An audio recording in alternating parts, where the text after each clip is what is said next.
Hey guys, Future Sean here again today. So today's video is going to be part 2 of the suspension install where I tackle the rear suspension.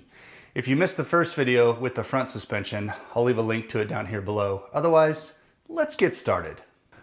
Okay, so I've begun to realize that because the vehicle's so old, I mean it's obvious, everything's welded with rust, everything's covered in rust, and a lot of what installing components on this needs a little bit of like repair or restoration as well. So instead of continuing to mess with that skid plate drop, it doesn't fit correctly, which is frustrating. And then some of the parts are just old and rusted. So what I like to do in a different video is just drop that whole skid plate and then take care of that the proper way. I also need to repair one of the threads because I cross-threaded it. So that's frustrating. The point of this video today, though, was to put the lift on. And I'm just gonna go right to the rear and just finish the lift. To address the driveline issues, it really needs a slip yoke eliminator kit and a new drive shaft in the rear. I'm not gonna get around that because I don't want to cheapen this stuff up by using just like little fixes. So for now, we'll just put on the rear leaf springs. What I did find out is searching through BDS website is that, like I said in the beginning, these springs are the same as the front springs because typically the rear springs are a different part number. But if you have the hard top and additional weight in the rear, they recommend using the front springs in the rear. So something you wouldn't know until you like sort through the literature. Anyway, let's throw on the springs, get the rear lifted, and see how it goes. All right, so it's now to remove the front shock or the rear shocks first.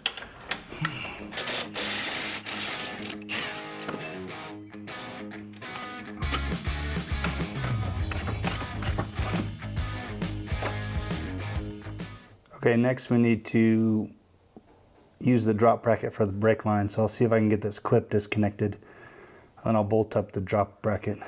He recommends putting this in here.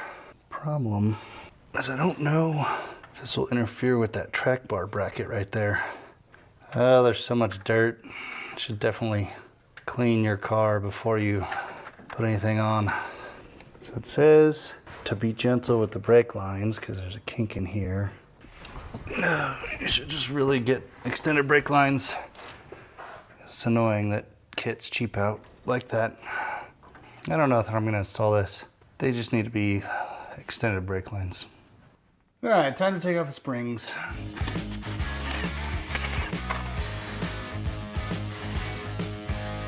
I got the bolt lodged against the shock mount. Good times.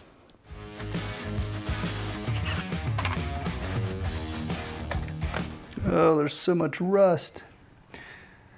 Oh, that's interesting. All right, this is super annoying because if I want to get this bolt out, the gas tank's in the way. So what I'll have to do is drop the front first so I can swing this back and clearance past the gas tank skid. These are 21s. I need a car lift. All right, 22 on the back, 21 in the front.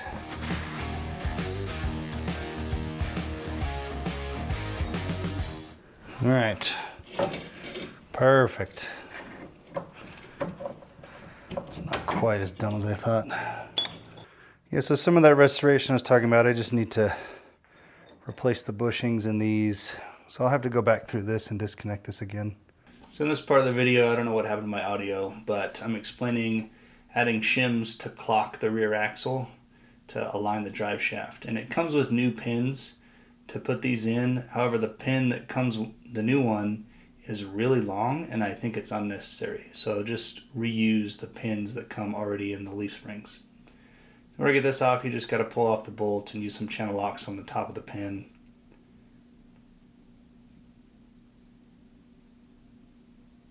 Once you get the pin out, the fatter part of the shim goes towards the front of the vehicle. That's important to know. So then just reinstall the nut. You might have to use channel locks again to tighten it down. and then you should be good to go. All right, just like before, I'm gonna have to swing the rear back to get that bolt back in. Put it in the rear first, and then I'll swing it forward.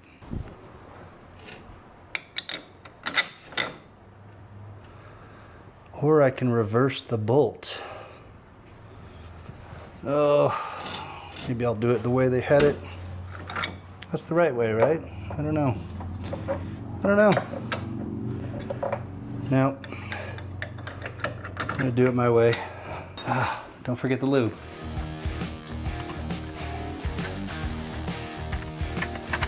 All right. All right, now I see why. Because there is like no gap between here and the gas tank, and I would hate for this shackle to flex and then puncture the gas tank. So, take it off and put it on the right way. I think the tricky part now is letting the axle down, because there's like 6 inches right there on one side at a time. Problem is it's gonna go down sideways. Oh, and that stopped. Okay. On to the next side, I guess. Well, I have another problem. This bolt right here is like welded on to the hanger. I got the nut off the back side, but the bolt itself is just like welded on there, and I'm afraid I'm gonna have to cut it. So that will set me back a bit because I don't have another bolt. Holy smokes, I got it. PB Blaster. Just need to carry a can of this in the YJ everywhere I go.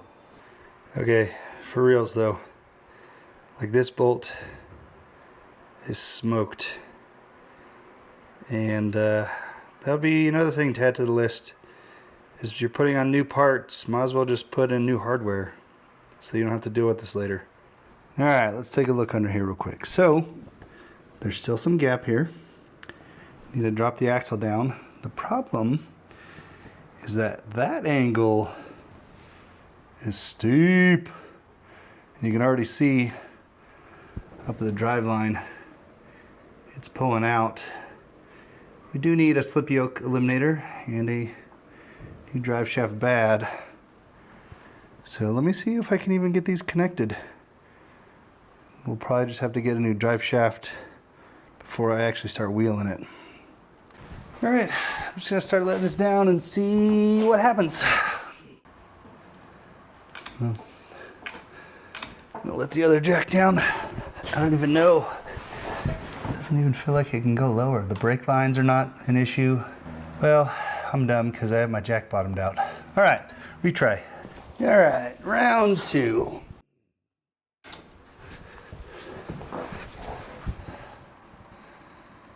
Ooh, look at that drive shaft go. Oh yeah, well, that's cool. So it's setting. I just gotta adjust it. We'll get that done. All right, luckily this is light enough that I can just move it back a little bit. Maybe.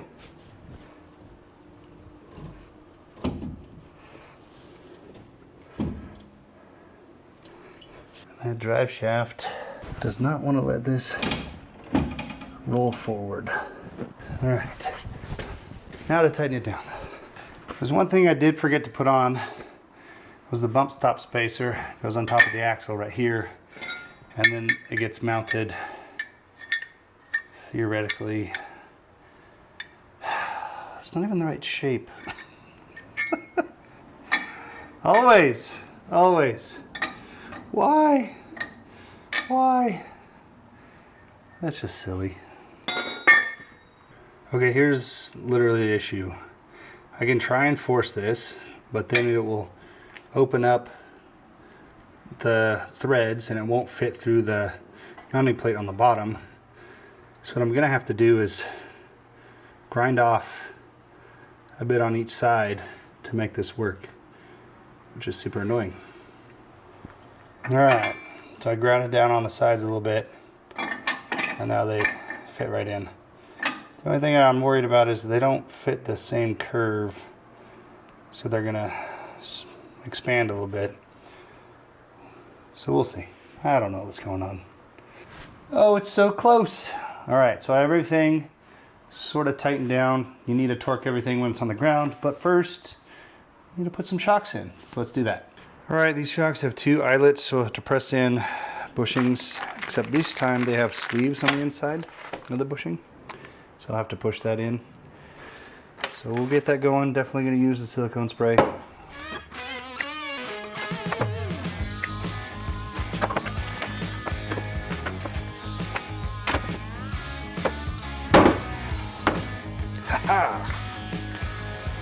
All right, let's see if I can just do this. It's easy.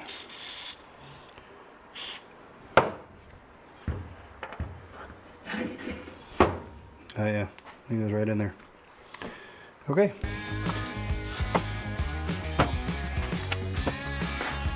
There we go. I'll do the other one and then we'll install them. So one thing to note is that the shock instructions say to mount the body on the bottom. And then also the top sleeve doesn't go on here. So we'll just take the sleeves out.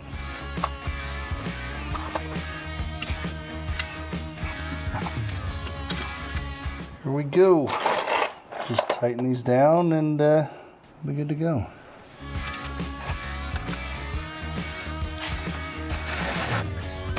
Oh, so you can see down here, we have a little bit of a clearance issue.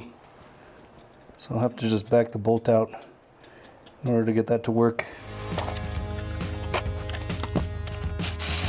All right, on to the next side. All right, shocks, little bump stop, extension, and the leafs are on.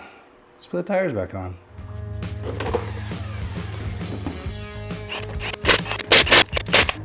Let's get these jack stands out of here. Down on its own weight.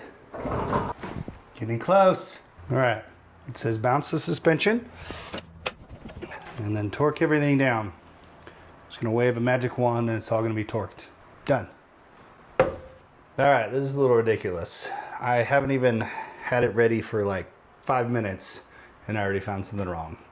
So I did a real jump test to settle the suspension, which includes me getting on the back and jumping on the bumper. And then I noticed where it's contacting on the rear leaf springs because the shackles aren't too long or aren't long enough. So now I need to get new longer shackles or probably just eliminate that bolt on the bumper. And this complete kit has turned into the next like 3 or 4 projects. But that's usually how it goes, right? All right, it's finally finished. Well, maybe. So thank you guys for watching along the way. This actually has been a very good learning experience. And now I have a bunch of new projects like slip yoke eliminator, new drive shaft, longer shackles in the rear, have to deal with the transfer case, spacer at least, maybe. There's a few other things, brake lines, but those are all gonna be for other videos. So like I said, thank you for watching along if you made it this far. I appreciate you guys tagging along, and I'll see you in the next video.